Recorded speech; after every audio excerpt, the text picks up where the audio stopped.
Trabalhando com famílias e casais por mais de uma década e oferecendo uma forma mais simples, mas mais ampla de olhar a vida, o mundo e as relações, eu divido com vocês essa experiência aqui no programa Nova Perspectiva.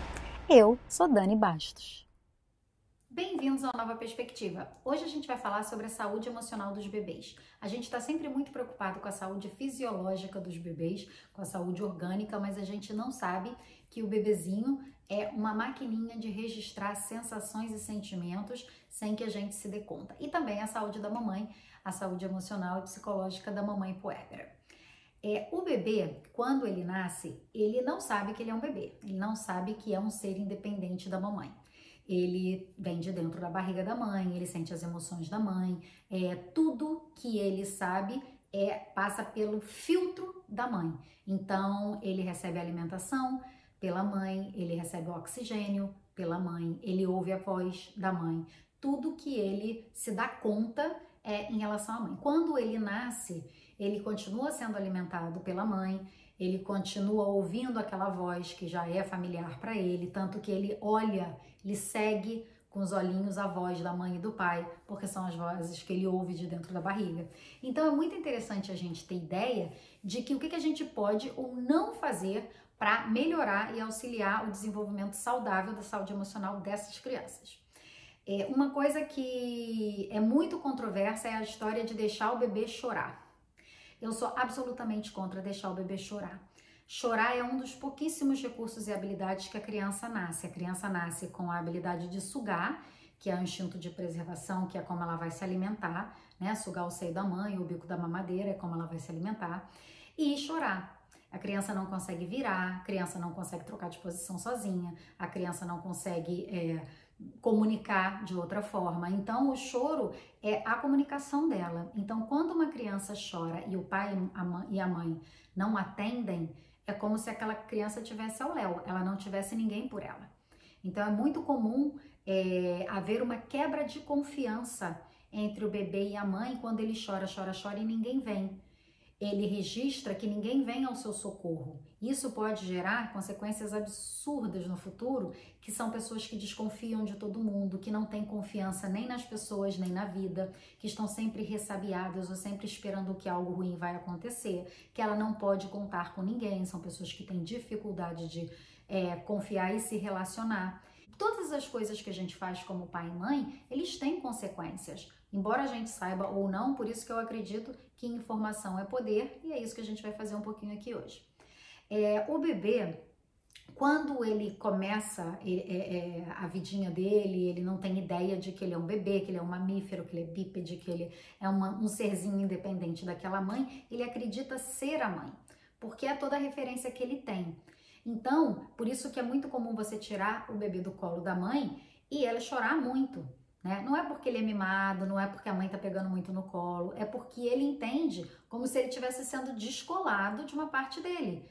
É muito importante a gente ter ideia dessas coisas e acolher. Se alguém tirou o seu filho do seu colo e o seu filho começou a chorar, fala, vamos dar um tempinho, fica, talvez deixa o neném no colo da pessoa, da tia, da mãe ou da amiga e fica ali juntinho do bebê, com a mão no bebê, mamãe tá aqui, vai acalmando o bebê, vai mostrando para o bebê com segurança que é seguro ir com outras pessoas familiares. Então, isso vai sendo construído. Não adianta deixar, deixa chorando que ele vai acostumar, assim ele não vai acostumar, você está super protegendo. Tem hora que realmente super proteger é muito nocivo para a criança, mas não é na fase de bebê. Na fase de bebê, ele não sabe absolutamente nada. Então, as sensações são as que vão ficar impressas dentro do sisteminha deles. Então, é muito importante que os pais saibam o que estão fazendo e o porquê estão fazendo. Então, quando o bebê comunica, quando ele chora, ele pode estar incomodado com a posição que ele está, ele pode estar sentindo frio ou calor, ele pode estar incomodado com o barulho. Tem pais, eu me lembro que eu fui visitar um recém-nascido e tinha muita gente no quarto. E alguém, em determinado momento, botou uma música. E a mãe falou assim, é para ir se acostumando que lá em casa é assim mesmo. E eu pensei, nossa, as pessoas não respeitam o bebê. As pessoas não respeitam que o bebê estava totalmente cerceado, protegido dentro de uma barriga, onde ele era isolado, né, de tudo, de barulho, de incômodos externos, e no dia mesmo do nascimento, essa criança sendo violada de várias formas, né? Os pais impondo aquele lifestyle, aquele estilo de vida deles, de adulto e pessoas jovens, animadas e tal, para aquele bebezinho que acabou de nascer. A diferença entre o remédio e o veneno é a dose. Então, tudo a seu tempo. Esse bebê acabou de nascer, respeita, faz silêncio, cuida dele, olha para o bebê, curte aquele momento. Eu vejo as pessoas com muita pressa, né, de voltar ao que era antes, a voltar ao corpo, a voltar às atividades, a voltar a sair com os amigos. Essa fase é tão única, passa tão rápido. Aproveita isso, esteja ali 100%, esteja ali consciente, com uma presença plena, né, cuidando e alimentando o seu filho de tudo aquilo que ele precisa, de toda a nutrição emocional que ele precisa. Não é só o peito ou a mamadeira, é realmente o estado de presença plena em que você não gostaria de estar em lugar nenhum outro do mundo, que você está ali disponível para aquela criança, porque ter esse filho foi uma escolha sua. Então, é muito importante que a gente assuma essa responsabilidade com muita consciência, porque a gente já está gerando algumas memórias emocionais nesse bebê que vão ficar para o resto da vida. Uma coisa que é muito importante é a mãe ir preparando o bebê e ensinando, né, desde pequenininho, esse acolhimento, que tudo bem chorar, que a mamãe tá aqui, comunicar para o bebê o que você vai fazer com ele, né? Se você vai trocar uma fralda, vai falando com ele, mamãe vai trocar a fralda, mamãe vai tirar a sua calça, vai ficar frio um pouquinho, e você vai conversando com o bebê. Isso vai dando ao bebê um senso de legitimidade, eu sou respeitado. Né? Ele sabe o que é isso? Não, gente, claro que não. Mas você tem esse cuidado com o seu filho e essa energia de que você o respeita como um ser humano, e isso vai ajudá-lo lá na frente. Ele vai respeitar-se quando ele sente-se respeitado desde sempre. Então é importante falar para o bebê: mamãe vai trocar a fralda, mamãe vai abrir, mamãe vai passar o wipes. Tive aquele aparelhinho de esquentar o wipes, porque às vezes entra aquele lencinho gelado no bumbum do bebê, o bebê chora porque se assusta. Às vezes o bebê tá até dormindo quando a gente está trocando, ele cai no soninho. Então, assim, é importante ser confortável, pequenos confortos que a gente pode para facilitar a vidinha do bebê. Então, assim, a intromissão de muitas pessoas, muitas opiniões, muita informação pode ser muito prejudicial para a mãe fica muito sobrecarregada. Se você conhece alguém que está grávida ou que teve neném, cuidado com aquilo que você fala, as pessoas são muito impressionáveis. Eu brinco que tem gente que tem prazer em torturar grávidas e puérperas. Chega para contar as histórias mais absurdas, coisas que aconteceram, que raramente pode acontecer com o bebê, mas que aconteceu com ela ou com alguém que ela conhece, e vai colocar aquilo em cima de uma mãe de primeira viagem, que já está absolutamente sobrecarregada com tudo aquilo que ela vive, e ainda tem que lidar com toda a projeção das outras pessoas e as experiências que todas as outras pessoas passaram, que provavelmente ela nunca vai passar. Então, assim, tem determinados cuidados que são básicos e é bacana alertar. Se você vê uma mãe de primeira viagem fazendo uma coisa que pode se tornar perigosa e que você tem certeza daquilo que você está falando, sim, claro, dá uma opinião e dá uma dica. Mas, por favor, evitem histórias de muita tristeza ou de muita dor, ou de coisas que mães fizeram muito errado e que causaram um dano irreversível aos filhos, porque isso fica muito pesado para a puérpera. A mãe saber que ela é o regulador emocional do seu filho. A mãe é como se fosse um termômetro do filho. Ela acalma o neném, ela cuida do neném, ela nutre o neném. Ela é uma fonte, um manancial de vida para esse bebê. É muito comum as mães quererem botar o filho para dormir e ela tá exausta, ela não tem mais o que dar ali, não tem mais energia, não dormiu direito, produziu leite o dia inteiro, todos os trabalhos, né, normais que um bebê dá, e fora casa, enfim, às vezes outros filhos. E a mãe tá doida pro neném dormir. Quanto mais ansiosa ela fica pro bebê dormir, mais agitado o bebê fica. Então, mamãe, acalme-se, tranquiliza a sua respiração, acalma o seu coração, bota o seu neném no seu colo, deixa o coraçãozinho dele ir acalmando com a sua respiração pausada, ritmada, e o coraçãozinho dele vai entrar em sintonia com o seu. É muito importante, quando a gente conserta a mamãe, o filhinho Vai certinho. Porque a mamãe é esse termômetro, esse regulador interno do bebê. O bebê não tem como se regular, o bebê não tem como se acalmar. Então é muito importante que a mãe, que a criança pode estar berrando, mas que ela retome o centro dela, se for necessário passar para o papai ou passar para uma outra pessoa para retomar o seu centro, para tomar uma água, para respirar um pouquinho, para voltar 100% e ter condição de emprestar a sua calma e a sua tranquilidade para o bebê, que a gente não consegue dar ao outro aquilo que a gente não tem.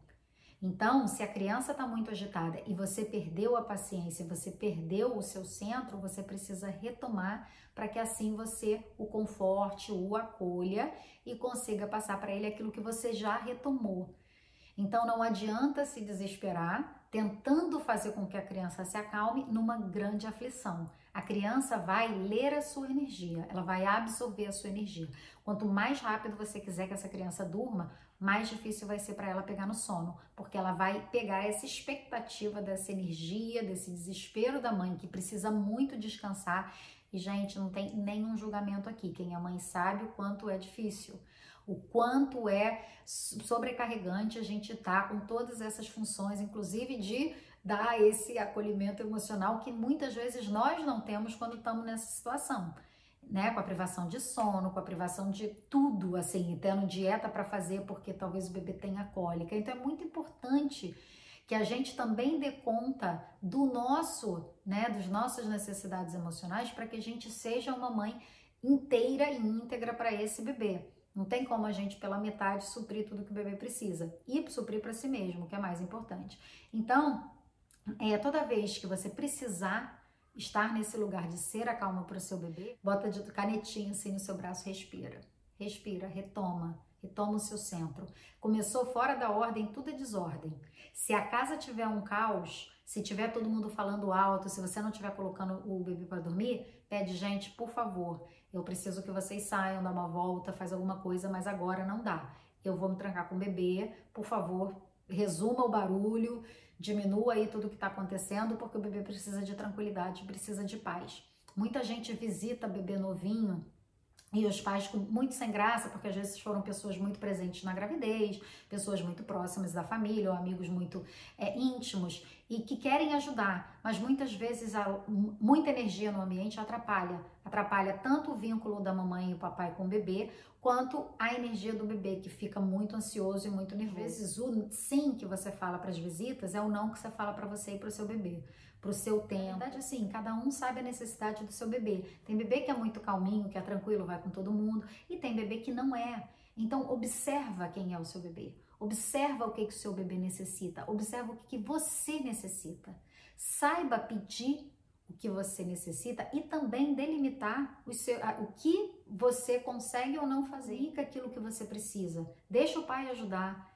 Se ele estiver fazendo errado, às vezes não tem muita experiência, está desajeitado, a prática vai fazer ele melhorar. Fica ali do lado, em vez de criticar, fala, olha, faz assim, tenta segurar a fraldinha por cima, porque senão o neném faz xixi, pode fazer xixi em você. Vai dando as dicas, porque tá todo mundo no mesmo barco. Então, quanto mais paciente você for, quanto melhor você tratar o seu parceiro e ele tratar você, melhor para a saúde do bebê. Reduza o barulho, o som, se você gosta de som alto, bota um fone, mas não deixa o bebê num ambiente onde o barulho é muito alto, televisão muito alto, barulhos externos, às vezes bichinhos de estimação que dão mais trabalho nessa época. Dá uma separada, porque precisa do bebê ter esse espaço só para ele, né? A gente precisa identificar o que aquele bebê precisa e cada um tem uma natureza diferente. É muito importante a fala dos pais em relação aos filhos mais velhos, que aquele bebê não veio para substituir o irmão mais velho, que amor só faz conta de multiplicar, amor não faz conta de dividir, e que agora esse bebezinho chegou para completar essa família ainda mais, para trazer mais amor, né? Que vai ficar com a casa mais gostosa, mas amor é sempre melhor. Então, explicar para os filhos mais velhos que ele não tem responsabilidade pelo bebê mais novo, né? Mas ele tem uma participação e uma colaboração para fazer pela saúde emocional de todo mundo, inclusive para que a mamãe não fique muito sobrecarregada. As crianças têm uma boa vontade de ajudar. Então, a gente incluindo elas e não excluindo, não deixando, tá fazendo muito barulho, em vez de brigar, Vem e chama e fala, vamos falar mais baixinho, o bebê tá incomodado, o bebê quando você era pequenininho você também era assim. Aproveita para falar para os seus filhos mais velhos como era quando ele nasceu. Qual os cuidados que você tinha quando ele nasceu? A criança adora saber de quando era pequenininho. E aí você fala, você fazia igualzinho, você também mamava assim, você fazia assado. É muito gostosinho para as crianças mais velhas se verem, entre aspas, o cuidado que você tem com o irmãozinho é como eles sentem que eles foram cuidados também.